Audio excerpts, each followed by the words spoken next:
Survey भवन्तु सुखिनः survey Santu निरामया survey भद्राणि पश्यन्ति मा कश्चित् दुःखभाग् भवेत्। सबै खुसी रहौं, सबै स्वस्थ र निरोगी रहौं, सबैका आँखामा सकारात्मक दृष्टिकोण रहोस् र हाम्रा सबै दुःख कष्टहरू नाश हुन् भन्ने सोचका साथमा निरोगी नेपाल निर्माण अभियानमा अगाडि सारिएको कार्यक्रम द यति शोमा सम्पूर्ण दर्शकवृन्दहरुमा नमस्कार। स्वास्थ्यसँग सम्बन्धित विभिन्न विषयहरूको बारेमा कुराकानी गरिने कार्यक्रम द यति शोमा आज हामी मस्तिष्कघातका बारेमा कुराकानी गर्नेछौँ र कुराकानीका लागि आज हामीसँग हुनुहुन्छ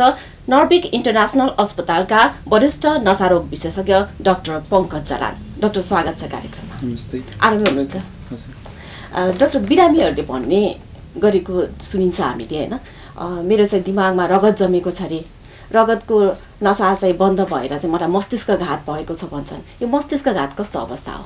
सो मस्तिष्कघात अथवा पश्चाघात अथवा स्ट्रोक अथवा ब्रेन अट्याक भनेको अब मस्तिष्कमा एक्कासी रगतको नसा फुट्ने अथवा रगतको नलीमा रगत जम्नेलाई चाहिँ मस्तिष्कघात भन्छ। अब त्यो भएपछि चाहिँ एक्कासी लक्षणहरू आउने हो, जस्तै हात नचल्ने, खुट्टा नचल्ने एक भागको, बोली लडबडाउने, ब्यालेन्स हिँड्दाखेरि हुत्तिने अथवा लडबडाउने अथवा आँखाको ज्योति एक्कासी जाने, यो सब चाहिँ मस्तिष्कघातको लक्षण हुन सक्छ। डाक्टर, मस्तिष्कघात चाहिँ प्राय कस्ता व्यक्तिहरू चाहिँ जोखिममा हुन्छन् र कस्ता व्यक्ति समूह उमेरका व्यक्तिहरूमा बढी मात्रामा पाइने गरेको छ? सो हामीले स्ट्रोकको रिस्क फ्याक्टर्स भन्छौँ। सबभन्दा मेन रिस्क फ्याक्टर चाहिँ उमेर हो। हामी सबैजना जति उमेर बढ्दै गयो स्ट्रोक हुने चान्सेस चाहिँ बढ्दै जान्छ। त्यसलाई चाहिँ हामीले नन मोडिफाएबल रिस्क फ्याक्टर भन्छौँ। तर सँगै चाहिँ धेरै जस्तो मोडिफाएबल रिस्क फ्याक्टर्सहरू छन्। सबभन्दा मेन चाहिँ ब्लड प्रेसर। हजुर। सो हाइपरटेन्सन सबभन्दा ठुलो जोखिम अथवा रिस्क फ्याक्टर हो स्ट्रोकको लागि। त्यसै गरी डायबिटिज, हाई कोलेस्ट्रल, अनि चुरोट अथवा तम्बाकुको सेवन,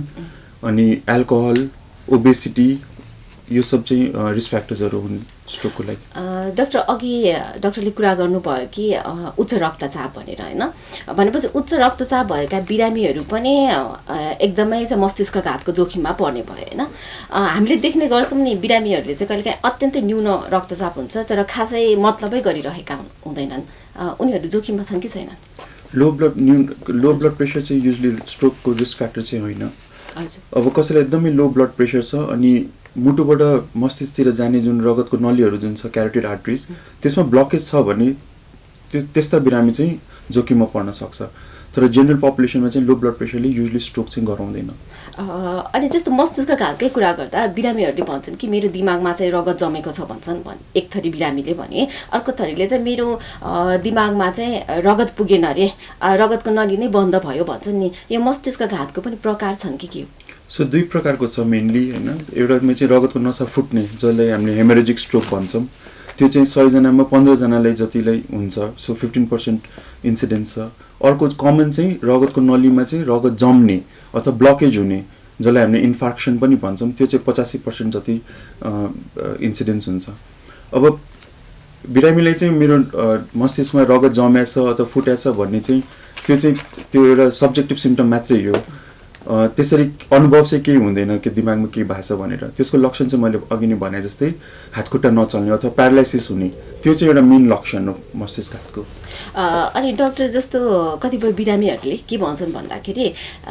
हिजोसम्म म एकदमै ठिक थिएँ हैन, बिहान उठ्दा एक्कासी मेरो हातखुट्टा चलेन,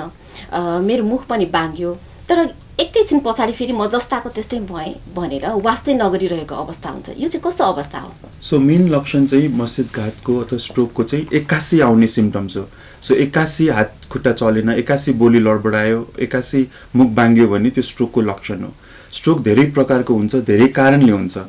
अब केही गरी सानो रगतको चोक्टा, सानो ब्लकेज छ रगत बग्ने नलीमा चाहिँ त्यो कहिलेकाहीँ आफसे आफ खुल्न पनि सक्छ।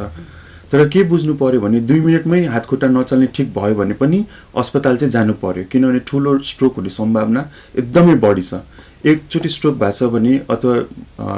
जुन एकछिनमा ठिक हुने चाहिँ त्यसले मिनी स्ट्रोक भन्छ हामीले। सो हस्पिटल जान जरुरी छ, चेकअप गराउनु एकदमै जरुरी छ। सो कुनै स्ट्रोक जस्तो सानो स्ट्रोक भयो त्यो कहिलेकाहीँ आफै पनि रिकभर हुन सक्छ तर त्यसको मतलब यो होइन कि हस्पिटल जानु परेन सो चेकअप गराउनु पर्यो त्यो किन भएको फेरि नहोस् फेरि नदोहोरियोस् भनेर चेकअप र ट्रिटमेन्ट चाहिँ गराउनु पर्ला डाक्टर आजभोलि हामीले देख्ने गर्छौँ होइन पहिले चाहिँ हामीले सोच्ने गर्थ्यौँ र धेरै बिरामीहरूले पनि भन्नुहुन्थ्यो यो मस्तिष्कघात भनेको चाहिँ 50 वर्ष पछाडि देखा पर्ने हो भनेर आजभोलि भर्खरैका युवा वर्गहरूमा पनि मस्तिष्कघातको समस्या देखिन्छ कारण के होला सो स्ट्रोक चाहिँ जन्मदेखि बुढेसकालसम्म जुन पनि उमेरमा हुनसक्छ प्राय कमन चाहिँ 50-60 वर्षपछि बढी एजमा हुने रोग हो किनभने रिस्क फ्याक्टर्सहरू त्यो उमेरमा बढी हुन्छ जस्तो डायबिटिज त्यही एजमा बढी हुन्छ ब्लड प्रेसर त्यही एजमा बढी हुन्छ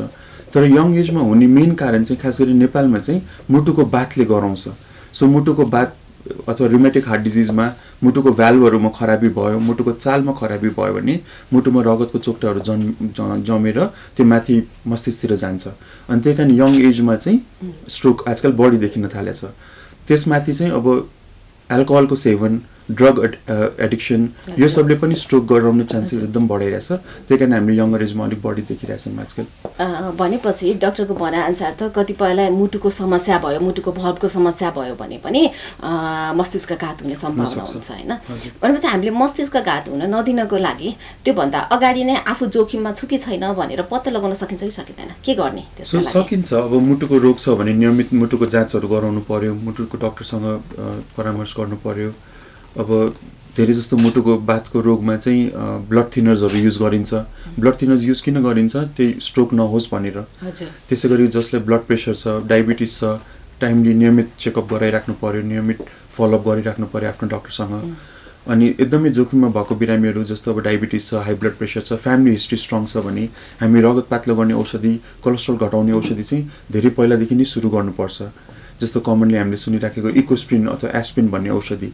त्यसको मेन उद्देश्य नै हार्ट एट्याक र ब्रेन एट्याकले बचाउने अथवा रोकथाम गर्ने लागि दिने औषधि डाक्टरले इकोस्प्रिनको कुरा गर्दा धेरै बिरामीहरूले के भन्छन् भने यो औषधि चाहिँ डाक्टरले जिन्दगीभर खानु पर्छ भनेर भन्नुभएको छ यो मैले छोड्न मिल्छ कि मिल्दैन सुरु गर्यो भने अब छोड्न मिल्दैन त्यही भएर म खान्न भनेर पनि बिरामीले भनिरहेका हुन्छन् तपाईँको के छ हाम्रो समाजमा एउटा मिसकन्सेप्ट के छ भने ब्लड प्रेसर देखिया छ औषधि डक्टरले लेख्दाखेरि अहिले नखाम लाइफ लङ खानुपर्छ जिन्दगीभर खानुपर्छ भन्ने त्यो चाहिँ उहाँहरूले एकदमै नेगेटिभ रूपमा लिनुहुन्छ तर के बुझ्नु पर्यो भने ब्लड प्रेसर औषधि खाएन ब्लड प्रेसर कन्ट्रोलमा भएन भने हार्ट एट्याक अथवा ब्रेन एट्याक हुने सम्भावना एकदम बढाइदिन्छ औषधि खाएर ब्लड प्रेसर नियमित कन्ट्रोलमा आयो भने हार्ट एट्याक र ब्रेन एट्याक हुने सम्भावना कम हुन्छ त्यसै गरी इकोस्प्रिन अथवा एस्प्रिन खाने लाइफ लङ किन हो भने हाम्रो हार्ट एट्याक र ब्रेन एट्याक हुने रिस्क चाहिँ घटाउँछ बच्नको लागि हजुर डाक्टर जस्तो कसैलाई अब मस्तिष्कघात भइहाल्यो भने होइन मस्तिष्कघातको कस्ता कस्ता खालका उपचार पद्धतिहरू हाम्रो नेपालमा चाहिँ उपलब्ध छन् सो अब चाहिँ मस्तिष्कघात अथवा एक्कासी यो केही सिम्टम्स आयो एक्कासी हात खुट्टा चलेन मुख भाङ्ग्यो भने इमर्जेन्सी अथवा नियरेस्ट हस्पिटलमा आउनु एकदम जरुरी छ नजिकै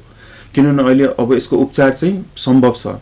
10-12 वर्ष अगाडि केही पनि थिएन उसको उपचार तर अहिले चाहिँ हामीले केही गरी बिरामी 4.5 घण्टाभित्र हस्पिटल आछ भने अनि रगतको नलीमा ब्लकेज भएर स्ट्रोक भएको छ भने हामीले एउटा औषधि दिन मिल्छ टिपिए भन्ने एउटा औषधि छ रगत पातलो गर्ने एउटा कडा खालको औषधि छ टिपिए पाएको बिरामीले चाहिँ 3 महिना पछि हेर्दाखेरि चाहिँ टिपिए पाएको बिरामीले चाहिँ नपाएको भन्दा चाहिँ अलिक चाँडै सुधार र राम्रो सुधार देखाउँछ सो जति चाँडै हामीले यो औषधि दिन पायौँ टिपिए त्यति सुधार हुने सम्भावना बढ्दै जान्छ अब कोही 4.5 घण्टाभित्र पुग्न पाएन भने टिपिए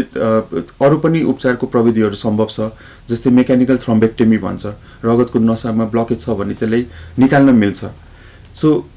हस्पिटल टाइममा आउनु भयो भने उपचारहरू छन् तर यो सब उपचारहरू चाहिँ टाइम बाउन्ड उपचार हो समयमा आयो भने मात्रै गर्न मिल्छ जस्तै रगत पातलो गर्ने औषधि टिपिए चाहिँ 4.5 घण्टा पछि दिन मिल्दैन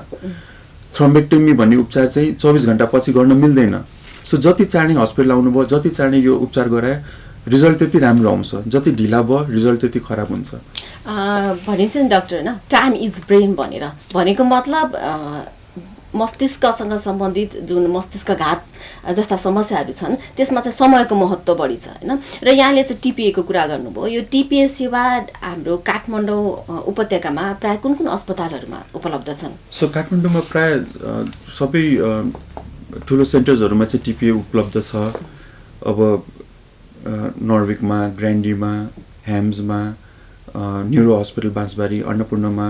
सो मेजर हस्पिटल्सहरू सबै जहाँ न्युरोलोजी सेवा छ अथवा न्युरो साइन्सको सेवा छ त्यहाँ टिपिए उपलब्ध छ अनि अहिले काठमाडौँबाट बाहिर पनि हामीले एकदम प्रमोट गरिरहेछौँ टिपिए युज गर्न लागि अनि सपोज काठमाडौँ बाहिर कसैलाई स्ट्रोक भएको छ भने काठमाडौँ दौडिहाल्नु पर्दैन त्यहीँको नजिकको सेन्टरमा गएर टिपिए छ भने टिपिए त्यहाँ युज गर्दा चाहिँ झन् आउटकम राम्रो हुन्छ किनभने टाइम इज ब्रेन जति चाँडै हामीले उपचार गऱ्यौँ त्यति हामीले ब्रेनलाई बचाउन सक्यौँ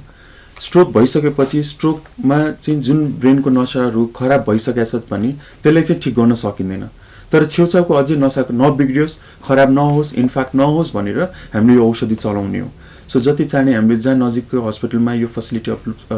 उपलब्ध छ त्यहाँ गयो भने राम्रो आउटकम हुन्छ भनेपछि समयमै बिरामीलाई अस्पताल पुर्याउन सक्नु पर्यो होइन अनि डाक्टर जस्तो मस्तिष्क घात भएपछि होइन बिरामीको चाहिँ हात खुट्टा चाहिँ कमजोर भएको हुन्छ चलेको हुँदैन उसको बोली पनि आएको हुँदैन र धेरै जस्तो बिरामीहरूले अस्पतालमा चिकित्सकहरूलाई के भन्छन् भने डाक्टर साहब मेरो चाहिँ हात कहिले चल्छ बोली कहिले आउँछ भन्छन् डाक्टर के भन्न चाहनुहुन्छ सो स्ट्रोक भएपछि ब्रेनको जुन भाग गिदीको जुन भाग खराब भइसकेको छ अथवा जुनमा रगत नपुगेर त्यो ड्यामेज भएको छ त्यो चाहिँ कहिले निको हुँदैन